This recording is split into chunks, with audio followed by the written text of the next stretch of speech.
At the Brigham Young University of Idaho, there is a constant complaint from the students concerning the availability of parking. The question is it really that bad? And if so, what solutions can be proposed? Do you guys think that the student parking on campus is an issue? Yeah, completely. I experience it myself every day. I think there's too little parking and it's too expensive.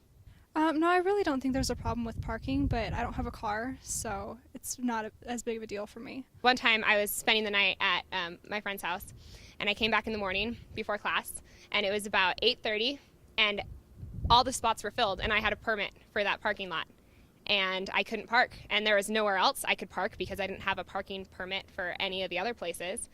And so I ended up calling the office, and I was like, you got to do something about this because I need to park. I have to go to class. I don't have any spots, and I'm not going to get another ticket. And so they gave me an all-campus pass for that day, and that was their solution to that. But they said that actually happens a lot. In an interview with Garth Gunderson, head of security at BYU-Idaho, he explains the decrease of parking tickets in the last few years. Declining, and they seem to be going down in connection with the new zone parking that went into effect 2 years ago. The campus is now divided into two zones, north and south, with the north being a little bit more expensive than the latter. Okay, what do you think is the biggest problem about student parking?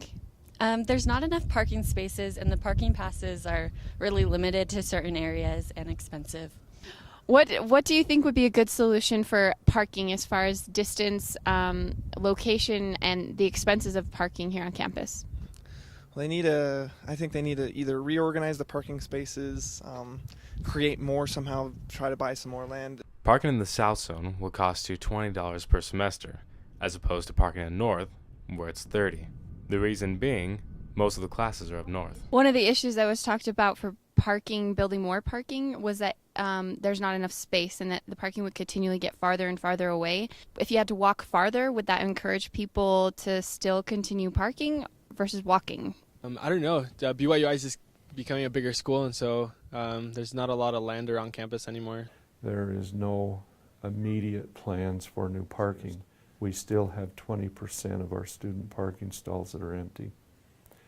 If you were to go down to the board of directors, which is the first presidency and the quorum of the 12, and ask to put more parking in, and they saw those statistics that we aren't utilizing 20% of what we've already got, you not only would be ridiculed, you'd be chastised for asking for the millions of dollars that it would take to put in more parking.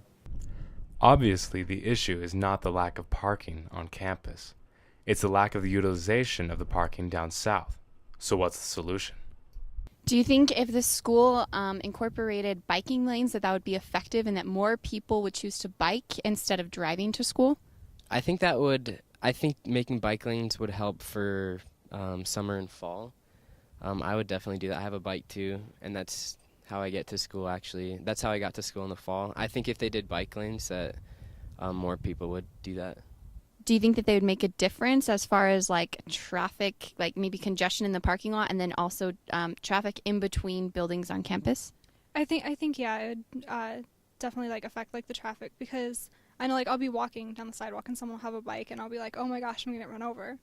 So I think bike lanes would be a good thing, just because then bikers and pedestrians don't cross. I definitely think it would. It would be super helpful because even right now, like when people are biking on campus, they don't have like places to go, and it seems like they're always having to dodge people. And so if there was lanes for them and it was more made for them, I think more people would do it.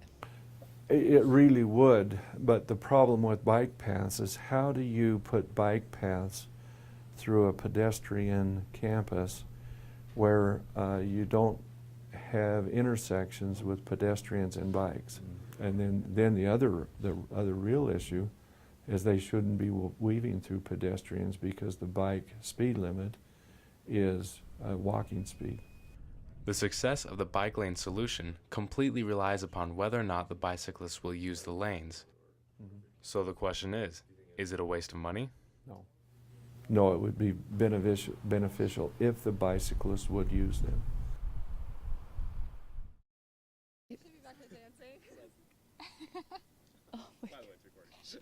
Oh, perfect.